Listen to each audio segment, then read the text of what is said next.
bien. 11 días y ahora aquí ya llevo 5. Podría haber vuelto. Muy bien. Y bien. La lluvia no nos deja mucho caminar, la verdad. Ir a andar por el bosque.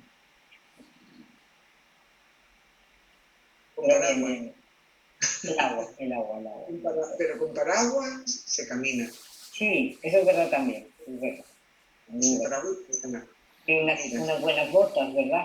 Unas buenas botas, unos buenos playeros, sí. Eso es, sí, no, eso es verdad. Es caminar. Sí, yo camino muchísimo. En principio, bueno, por lo menos una hora y pico al día, o sea, Pero últimamente no sé qué nos ha pasado o qué me ha pasado que camino menos, la verdad. Igual tengo muchas cosas que hacer en la casa y acabamos de estrenarla y entonces, bueno, pues siempre hay muchas cositas que hacer y... Bueno, poco a poco. Digo yo, ¿eh? Sí, por supuesto, poco a poco, no, nada de agobios. No me quiero yo agobiar, no. Las cosas sí. Pues muy bien. Lo malo es esto, tenemos que ver así, ¿verdad? Ya. Empieza a cansar. Sí, la verdad que estoy incumpliendo cosas, la verdad, porque, no sé, este sábado justamente hemos tenido un conciertillo aquí en nuestra casa, ahora hay espacio, un concierto, bueno, fue maravilloso, nos estábamos 10 personas aquí, toda gente joven, y yo es que no podía por menos que abrazar, no sé qué pasará. No, a ver, ponte a hacerlo tú. No te asomes, yo todavía no me conecté. Por favor, no te asomes. Por eso, tío. Ay, pobre. ¿Qué les gusta? Claro.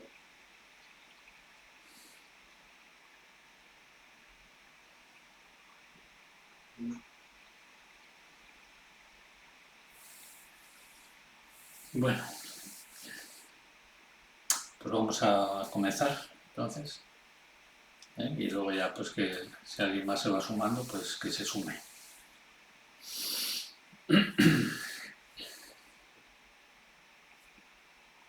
Bueno, la continuación de la práctica meditativa, ¿no? que os he propuesto, ¿no? Para cuando terminemos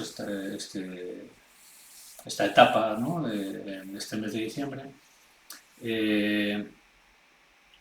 la he denominado la práctica silenciosa. La práctica silenciosa. Con un motivo didáctico, que es la de seguir poniendo el acento en que hablamos de un tipo de meditación específico, que no es una meditación sobre un objeto, ni un objeto externo ni un objeto interno, sobre un pensamiento, una idea, un concepto, una representación, sino que es una meditación, como ya hemos hablado también en diferentes ocasiones, sin objeto, una meditación intuitiva, sin objeto, y cuyo excipiente, cuya atmósfera o cuyo ambiente es el silencio. El silencio no solamente en el sentido físico, ¿no? de ausencia de ruido, sino el silencio en el sentido de no proyección, de remontar la proyección interiormente. Es decir, remontarse antes de la proyección, es decir, antes de que el pensamiento desarrolle todo su ímpetu y toda su carga de imágenes, ¿no? Y de representaciones. Entonces, la práctica de la meditación intuitiva o la meditación sin objeto, ya hemos comentado también que va más allá de la propia práctica formal, ¿no? Es decir, del propio aquietamiento corporal, mental, de mantenerse así durante un tiempo y tal, sino que se trata también de remontar esa proyección en cualquier momento de la vida cotidiana. Esto significa también que una apuesta por la espontaneidad, es decir, por romper con el prejuicio, con el automatismo, con la memoria, con el cálculo, con la planificación, con la programación. Romper con todo esto, porque todo esto nos impide apreciar y apercibirnos de lo que está teniendo lugar en cada momento. Es decir, que nos impide esa frescura, esa apreciación del momento, del continuo atemporal, que es la propia experiencia iluminativa, la propia experiencia de Satori, ¿no? Es decir, de alguna manera es romper con el automatismo, con la mirada contaminada de la historia personal, del prejuicio, del temor, en fin, ¿no? Del plan o de la estrategia que corresponda. Por lo tanto, la mirada del Zen, ¿no? La mirada meditativa, ¿no? La mirada del sujeto en proceso de individuación, o el sujeto individuado, vamos a decirlo así, ¿no? Desde, partiendo de la propia meta, ¿no? Del propio objetivo, vamos a llamarle también así, todo entre comillas, para no agarrarnos tampoco a la literalidad de las palabras, que no son más que mapas conceptuales, pero no son el territorio. Conlleva, esta mirada individuativa conlleva, insisto, espontaneidad. Espontaneidad. Conlleva una mirada siempre nueva. Siempre recién nacida, podemos decir así. Es una mirada que nace y muere a cada momento. Es decir, muere el registro de la mirada inmediatamente anterior y nace la visión y la apercepción, que es una percepción cabal, amplia, profunda, holística, del momento, de ese momento atemporal, de ese momento que tiene lugar en un continuo atemporal y que de alguna manera es otro tipo de tiempo, ¿no? Otra manera de referirse al tiempo. No es exactamente el momento en el sentido cronológico, ¿no? El instante cronológico, ¿no? del reloj. Bueno, entonces esta mirada espontánea es una mirada también infantil, es la mirada del niño. Por eso hemos visto que en diferentes tradiciones se pondera mucho la conversión de la mente adulta en la mente infantil. Es decir, incluso en el propio Zen hay también una ponderación de la mente del principiante. Y, por ejemplo, en la tradición cristiana vemos también alusiones a volverse niños. Y, entre otras acepciones, también está esta que estamos mencionando, ¿no? Que estoy comentando. La mirada sin pasado, la mirada descondicionada o incondicionada, la mirada fresca, la mirada inmediata, ¿no? Que no está mediada por el prejuicio, por por el resentimiento, por el miedo, por otro tipo de emociones, por el cálculo, por la representación, por la idea, ¿no? Por la idealización, por la utopía, lo que sea, ¿no? Es una mirada fresca, espontánea.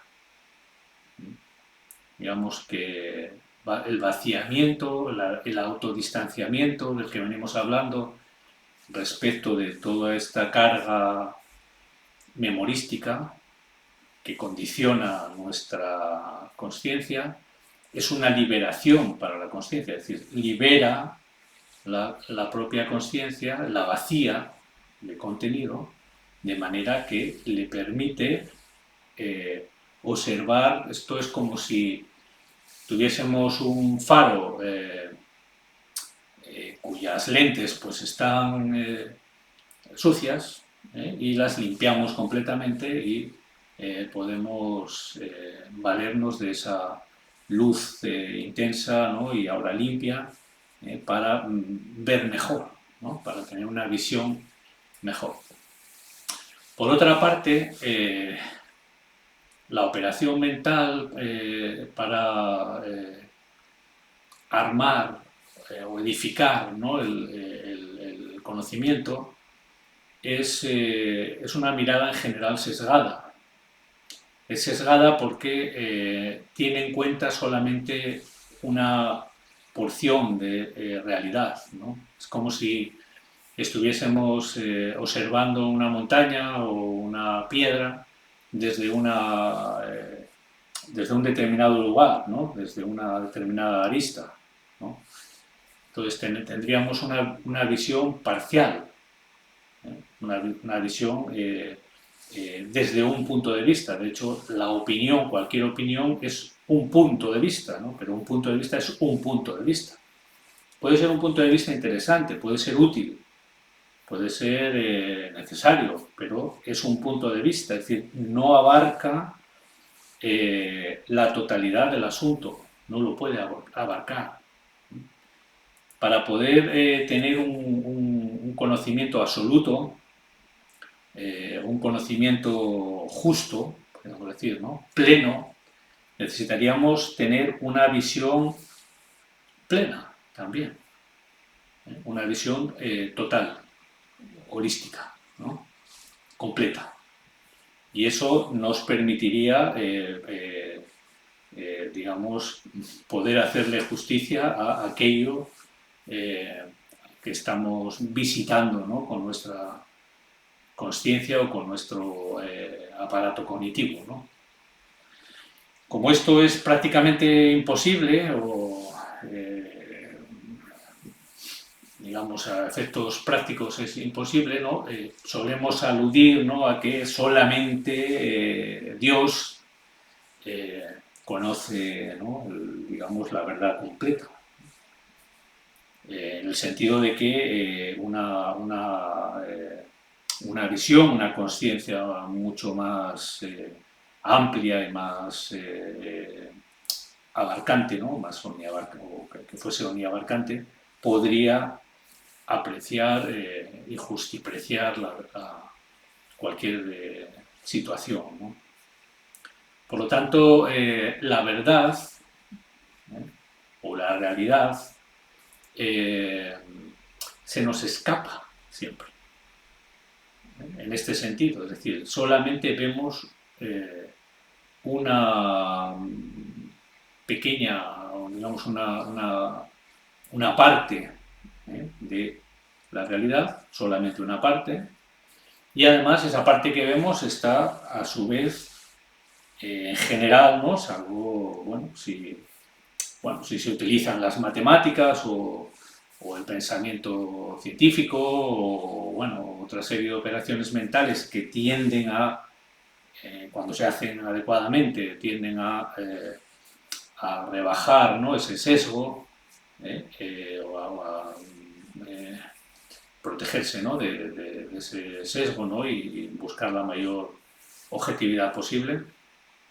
Pero en general lo que vemos de la realidad está contaminado de emociones, ¿no? De miedo, de prejuicios, de resentimientos, de preocupaciones, etcétera, etcétera, ¿no? De puntos de vista, y de concepciones, de conceptos, ¿no? De representaciones de esto, de aquello, de lo del más allá, ¿no? De las cosas que son parciales, ¿no?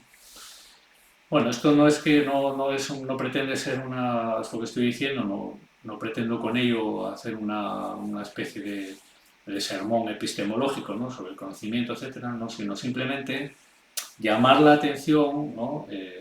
De que si realmente a lo que aspiramos es a tener una comprensión más cabal, más profunda, más veraz, ¿no? Más objetiva, ¿no? Más cristalina, ¿no? Más,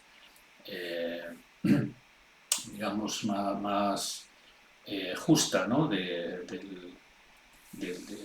lo que somos y de lo que es, necesitamos vaciar, ¿no? Y limpiar, ¿no? De alguna manera, ¿no? Proteger nuestra conciencia de todos estos condicionantes, ¿no? Y la manera es distanciarse, ¿no? Es dejar de adorar a estos becerros de oro, ¿no?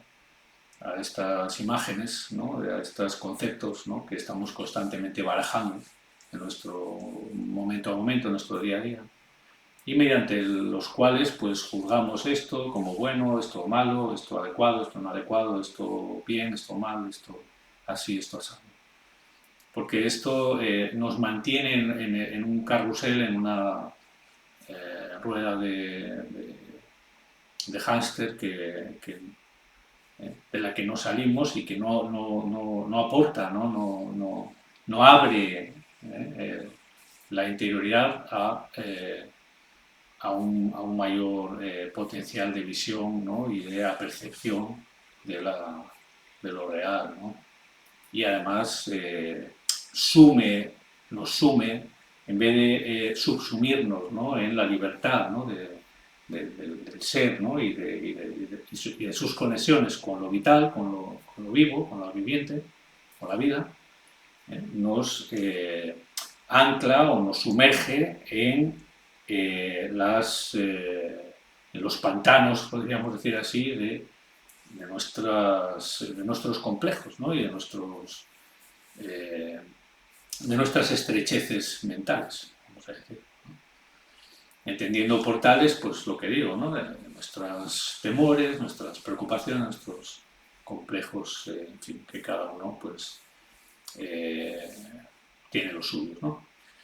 Pero que al final son todos, siguen todos una misma línea, una misma estructura, un mismo patrón que filtra la visión que tenemos de las cosas y nos vuelve muy subjetivos, ¿no?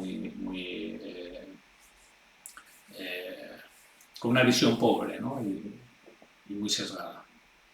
Entonces, esta espontaneidad y esta frescura, ¿no? Esta mirada de niño, esta mirada limpia, es lo que buscamos rescatar, ¿no? Buscamos conectar con este espíritu originario, con esta persona originaria que somos, ¿no? Con este ser, ¿no? que somos, que nos constituye, a través de distanciarnos, de darnos cuenta de todo aquello que nos enajena de nosotros mismos en cuanto a nuestro sello originario, ¿no? Entonces, no es que sea, por eso se dice muchas veces que no es algo que uno tiene que crear, porque es algo que ya está ahí, ¿no? Es algo que ya somos, ¿no? Pero que está eclipsado, podríamos decir, o está impedido, está taponado, o está contaminado, sesgado, hasta cierto punto, de todas estas segundas construcciones que llamamos nuestra personalidad, o incluso podríamos llamar nuestras personalidades, ¿no? En el sentido de que vemos que también nuestra personalidad no es una cosa única, o sea, unívoca, sino que tiene muchas... es algo variopinto, ¿no? Y tiene muchos elementos, ¿no? A veces contradictorios. Por lo tanto, la meditación en este sentido es un acercamiento, ¿no? Es un intento de acercamiento, una inmersión en estas aguas primordiales, en estas aguas originales, ¿no?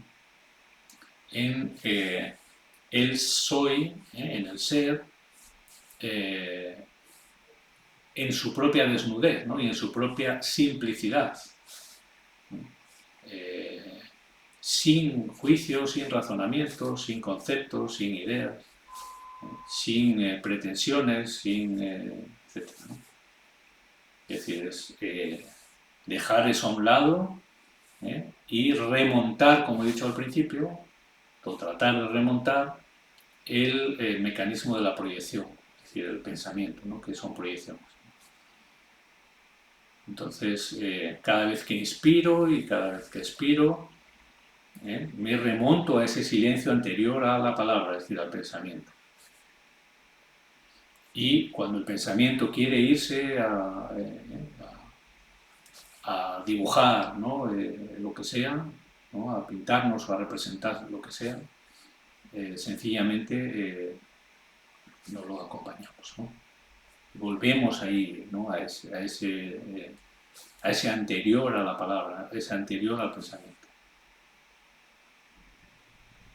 Y ahí es donde podemos encontrarnos con esa desnudez o con ese vacío, ¿no? Con esa libertad, con ese sosiego, con esa tranquilidad, que no es algo que uno puede crear, ¿no? Sino que es lo que hay de manera natural antes de que se haya construido toda esta ciudad que somos, todas estas edificaciones, ¿no?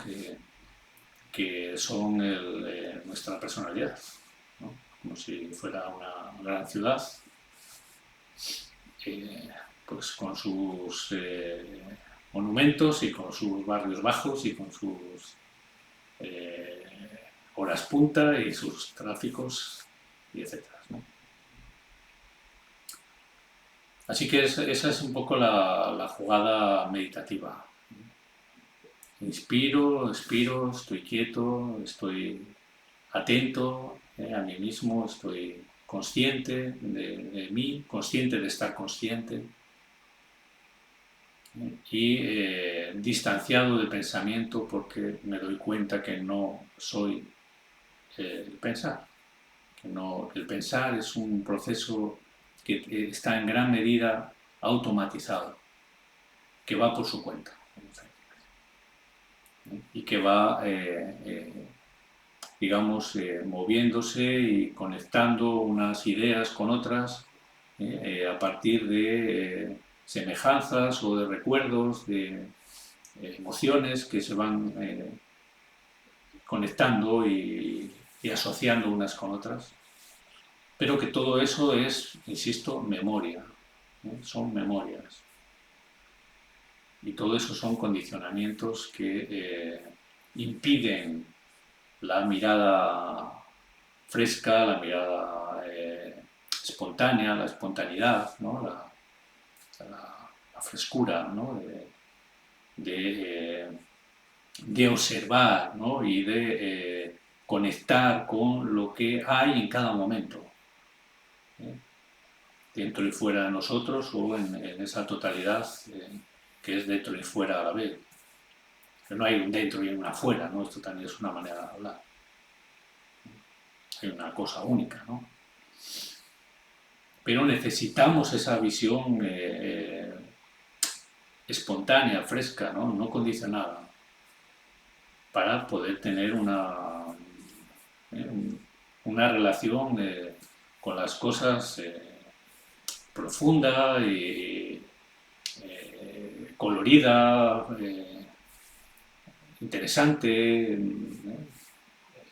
desprejuiciada, etcétera, ¿no? Enriquecedora, etcétera, ¿no? Plena. Eso no quiere decir que, que sea en todo momento una visión maravillosa, ¿no?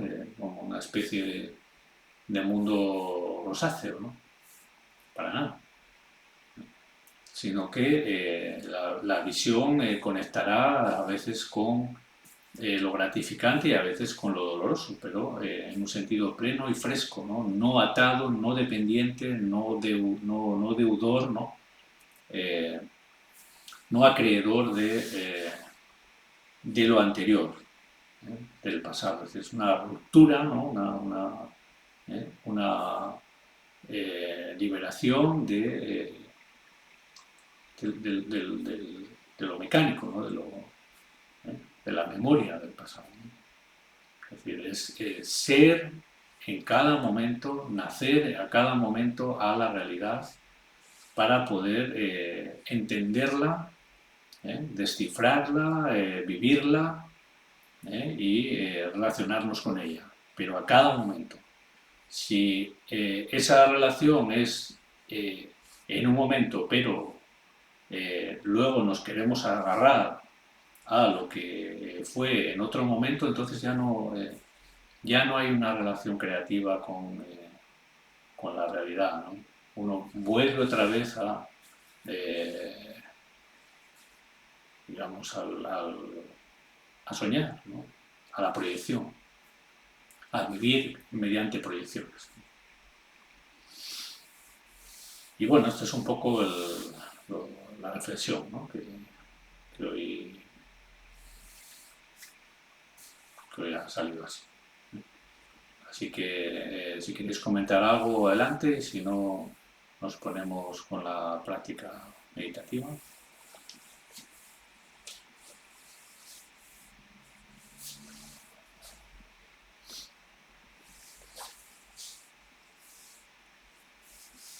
¿Alguna pregunta, alguna reflexión, alguna cuestión al respecto? O en otro respecto a otra cosa.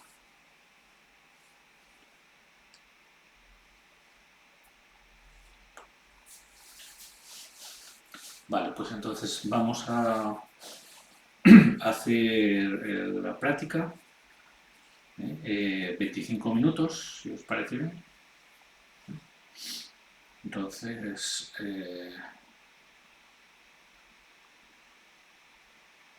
voy a cronometrarlo.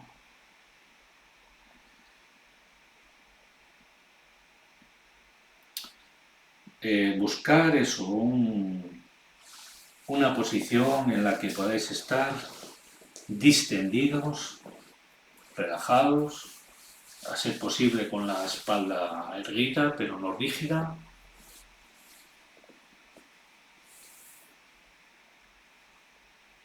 Los ojos abiertos, si alguien prefiere cerrarlos que los cierre, pero preferiblemente abiertos.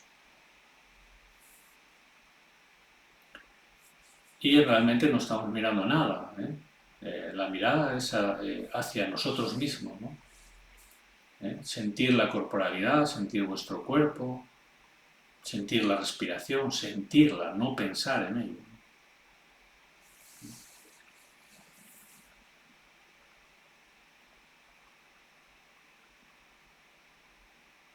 Y no os ir con nada, no os enredar con nada, ¿no? Que traiga el pensamiento, ¿no? Tratar siempre con cada inspiración, ¿no? De remontar el antes de que se inicie el pensamiento, ¿no? No lo desarrollar.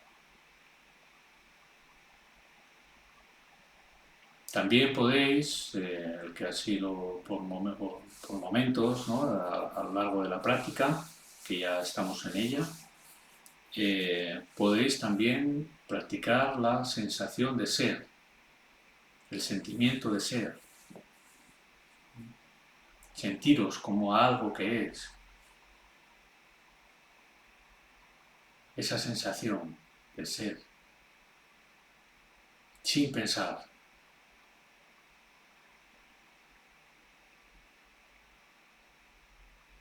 Así que ahí os dejo en buena compañía, que es la de vuestro propio ser.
Bueno, ya ha pasado el tiempo, así que ya podemos movernos poco a poco, con cuidado, no lesionarnos, si hay por ahí algún miembro dormido.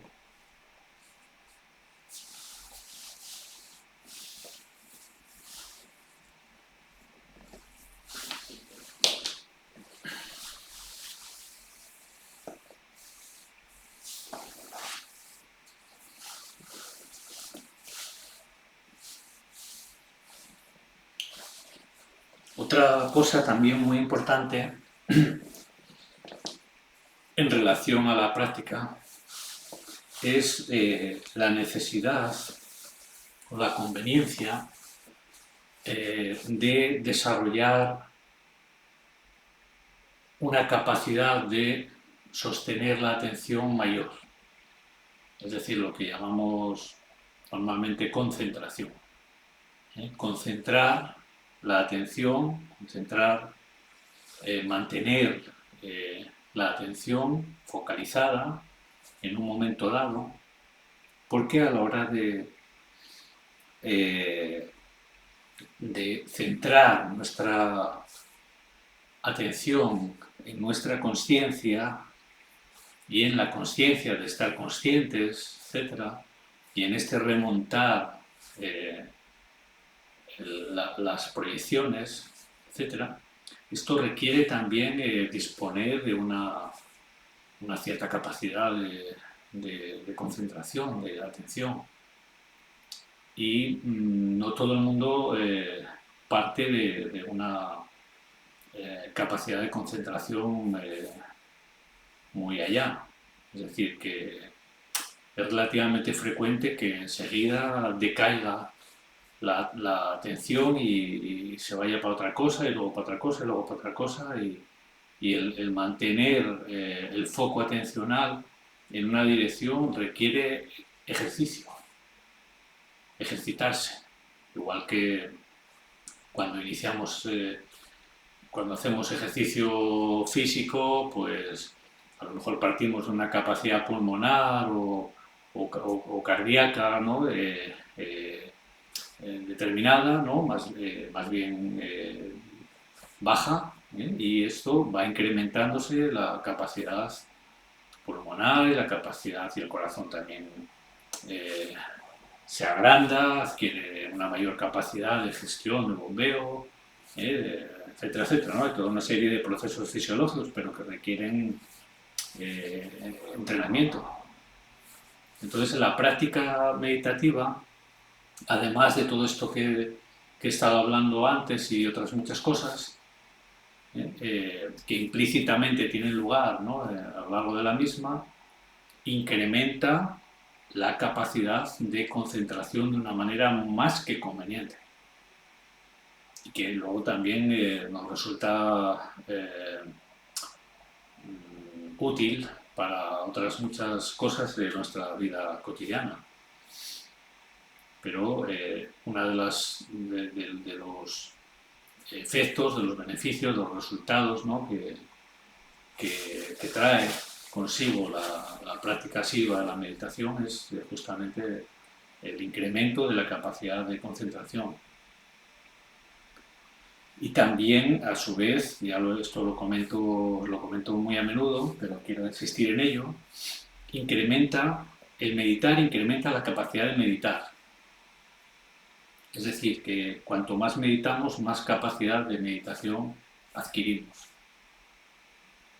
Entonces eso es muy interesante también, ¿no? Porque nos va llevando, es como también, cuanto más conocimiento tienes de una materia, más puedes avanzar en el conocimiento de esa materia.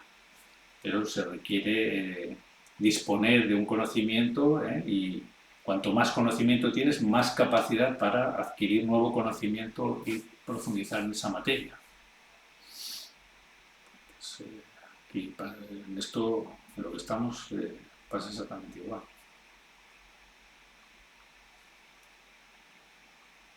Así que, bueno, si queréis comentar algo, adelante, y si no, pues lo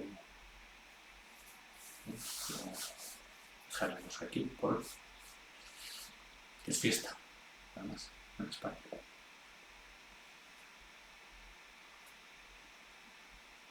¿Queréis comentar algo? ¿Comentar alguna cosilla?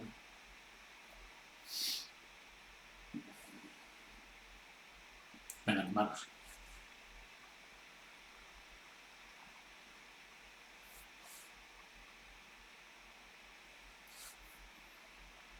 ¿Puedo preguntar? Sí, claro.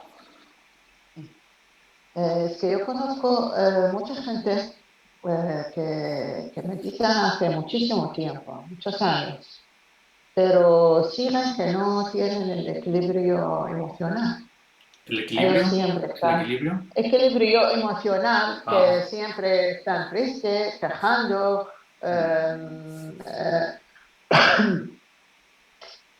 y siempre piensan que las cosas van contra de ellos, no tienen suerte de la vida. Y yo no sé, yo me parece que una persona que medita diariamente, todos los años, muchos años, que tiene al menos que sale de eso, de estas emociones negativas, porque Si medita bien, sí. sí. Claro, llamamos meditar a adoptar la postura y a practicar, pero eso no garantiza. Es decir, cuando hablamos de meditación eficaz, ¿no? Sí. Por llamarlo así, la meditación que tiene un efecto transformativo, ¿no? Transformador en la persona, es un estado interno, ¿no? Es decir, es un estado al que se accede, o que deviene, que tiene lugar, ¿no? Entonces, uno podría estar creyendo que está meditando 18 horas al día y no estar en ese estado meditativo. Es decir, que no sé si es el caso de alguna de las personas de las que hablas, pero no necesariamente el hecho de meditar diariamente significa que eso está generando, produciendo o que conlleva una transformación. Porque podría ser que no esté meditando adecuadamente o que no esté adoptando la actitud adecuada que produce o que conlleva o que deviene en un estado meditativo, que es un estado, por cierto, que podríamos decir que es el estado natural de la interioridad, ¿no? de la consciencia, cuando no está condicionada o no está vapuleada o dispersa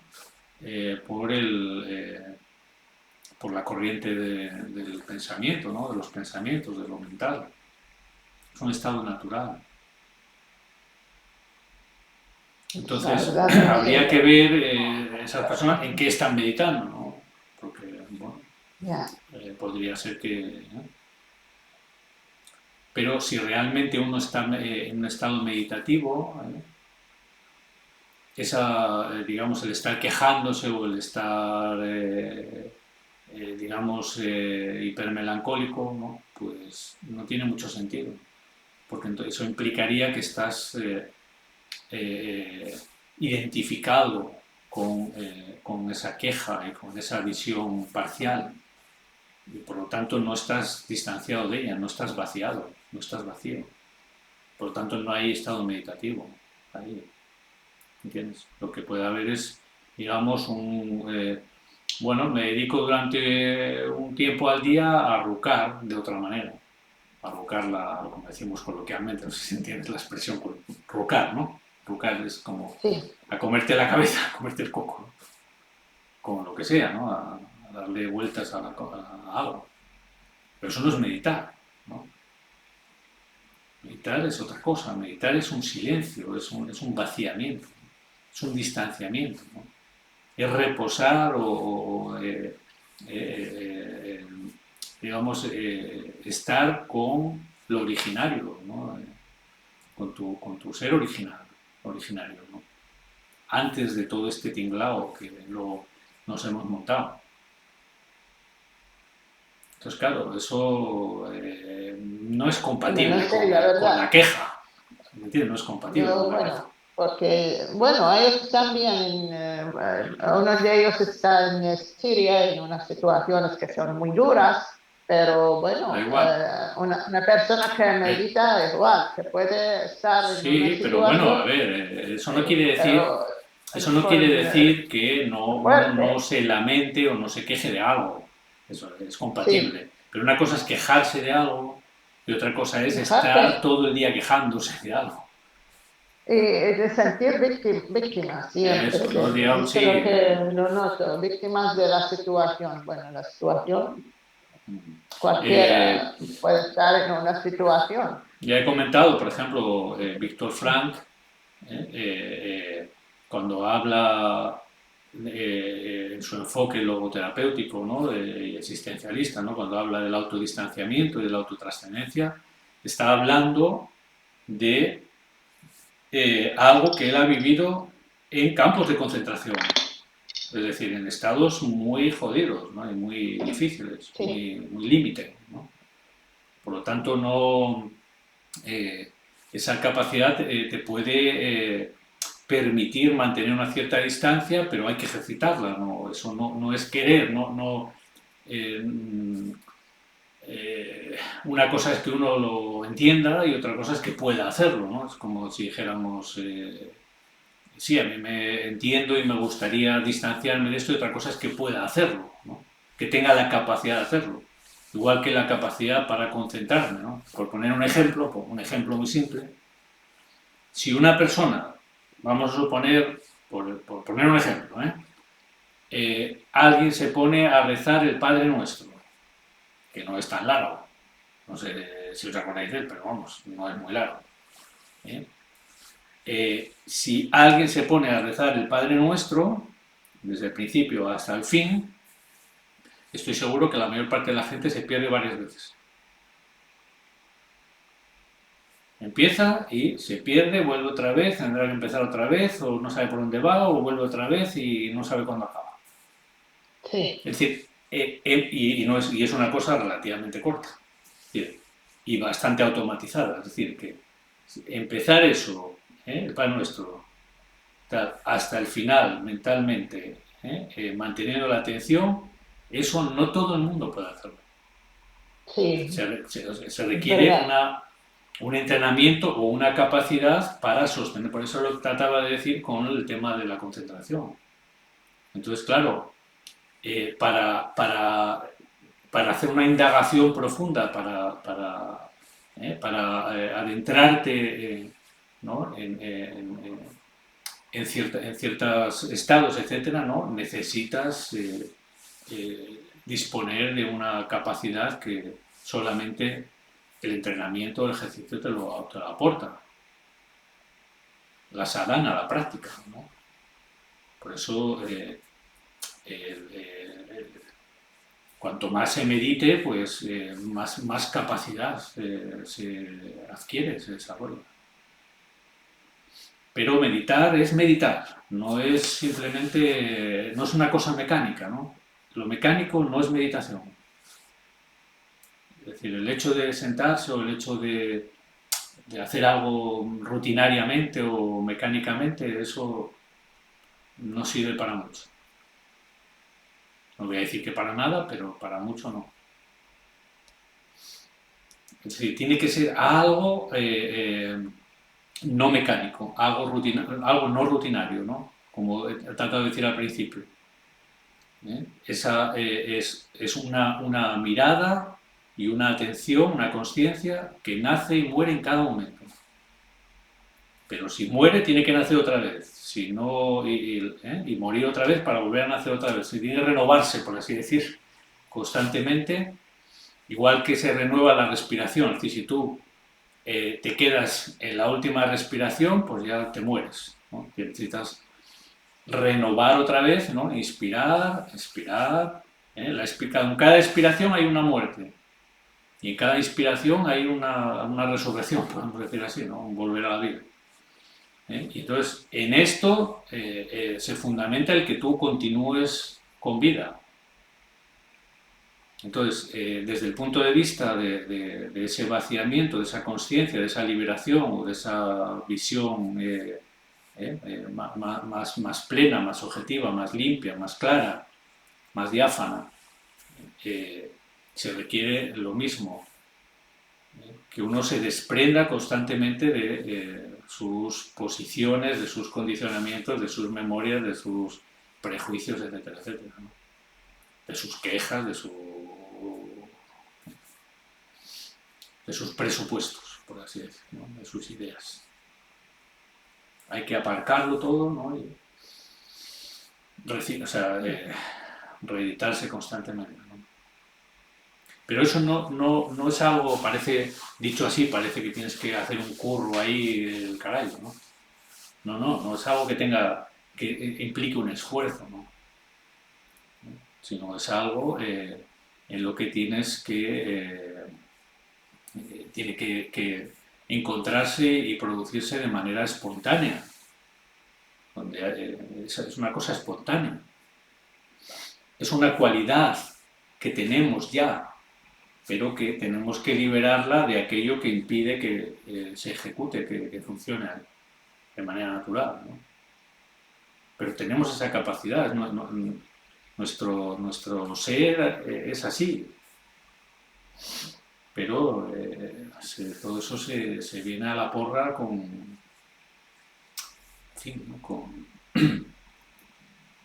las experiencias y con las desilusiones y con las frustraciones y todo el tiempo. Que os voy a contar, ¿no?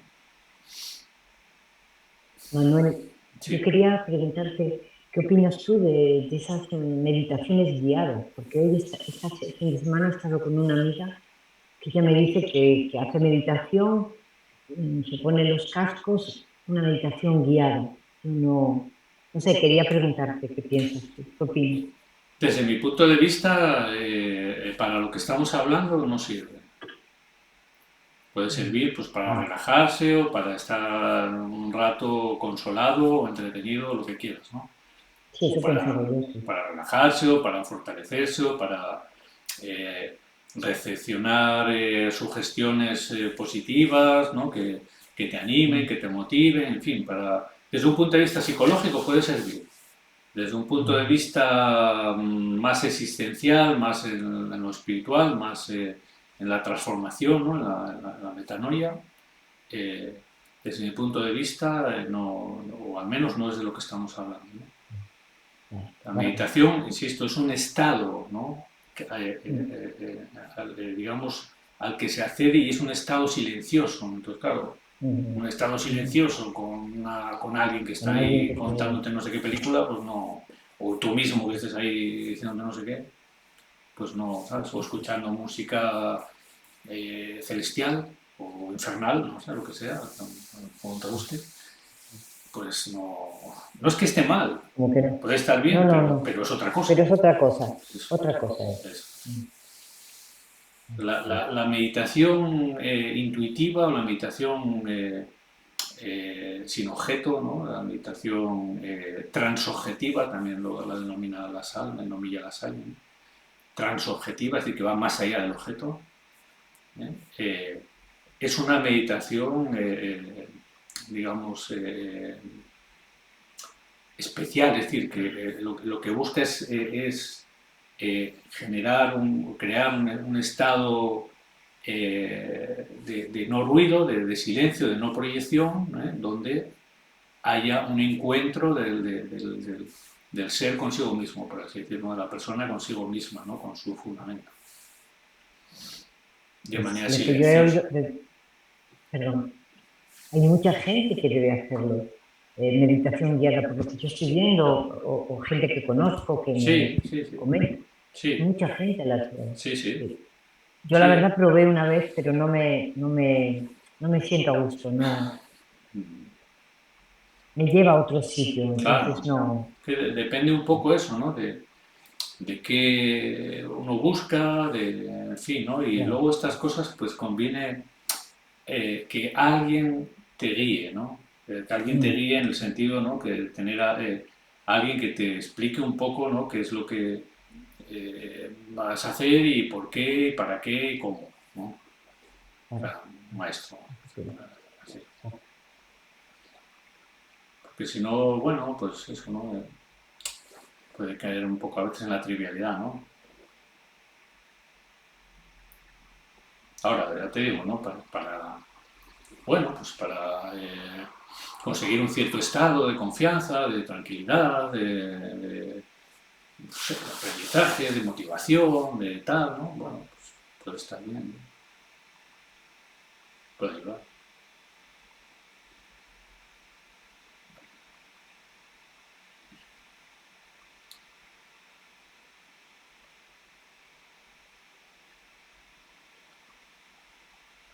Some questions.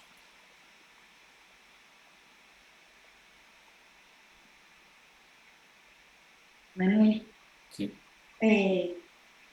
quería decir que hace bastante tiempo, cuando todavía no estaba la pandemia, nos recomendaste un libro que lo encontré hoy y empecé a leerlo y la verdad que está genial, de Mark Stein, El trauma de la vida cotidiana. ¿El de quién? Mark Stein, El trauma de la vida cotidiana. Habla sobre la meditación mucho y está genial. ¿Lo recomendé yo? Sí. Seguro, pues no lo conozco, no me suena de nada. Pues sí, porque estoy segura, porque vamos, todos los libros de meditación, o sea, algún libro que tengo, porque yo en esto todavía estoy un poco verde, siempre compro sobre las recomendaciones que haces. Sí, bueno, luego pongo en una cita que hay dentro del libro que es preciosa y la portada del libro para que lo veas, porque, vamos, no conozco a nadie que me recomiende libros de meditación más que tú, que nos recomendaste muy buenos libros, algunos también de Couso Villalba, pero este fue anterior. Y es que No recuerdo. habla mucho también de psicología y de meditación, pero desde la experiencia personal del autor está muy bien. Y me llamó mucho la atención porque no lo había tocado hasta ahora y está genial, de verdad. Muy bien. Pues, Bueno, lo que nos explicas vale. normalmente hablan más o menos, pero bueno, que gusta recurrir a él también. Muy bien. Es este libro, no sé si te suena. Pues no, es que no No. me suena de nada, la verdad. No sé. Bueno, pongo luego la cita Vale. y el título y el Vale. autor, porque, vamos, no me lo recomendó nadie, más que Vale. no conozco a No te nadie digo que que me no, recomiende no me nada acuerdo. sobre meditación. Yo no tomo la iniciativa en ese A veces sentido. recomiendo tantos libros Hay muchas que como me hagáis publicaciones, mucho ya caso, os sabes, arruináis. prefiero guiarme de alguien que entienda que no... Yo no compro al tuntún libros de meditación sin que me asesore alguien que entiende. Nada Muy bien. más.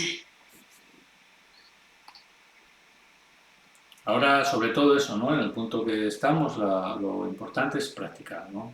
Practicar y sumergirse en el silencio y buscar la guía del silencio. En el silencio ya hay una guía, Nosotros, en el fondo, nosotros sabemos lo que hay, a dónde hay que ir y qué hay que hacer y qué es lo que hay.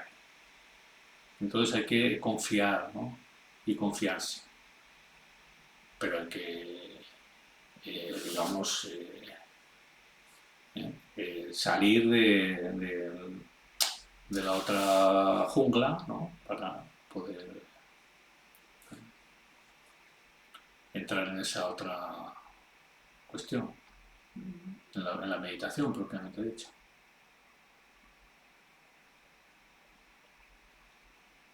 Desde luego, en el estado meditativo nadie sale con las manos vacías.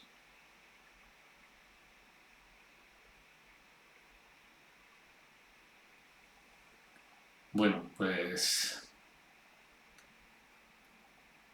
Pues nada, nos vemos el lunes y ya iremos hablando por el camino por WhatsApp, eso. ¿Vale?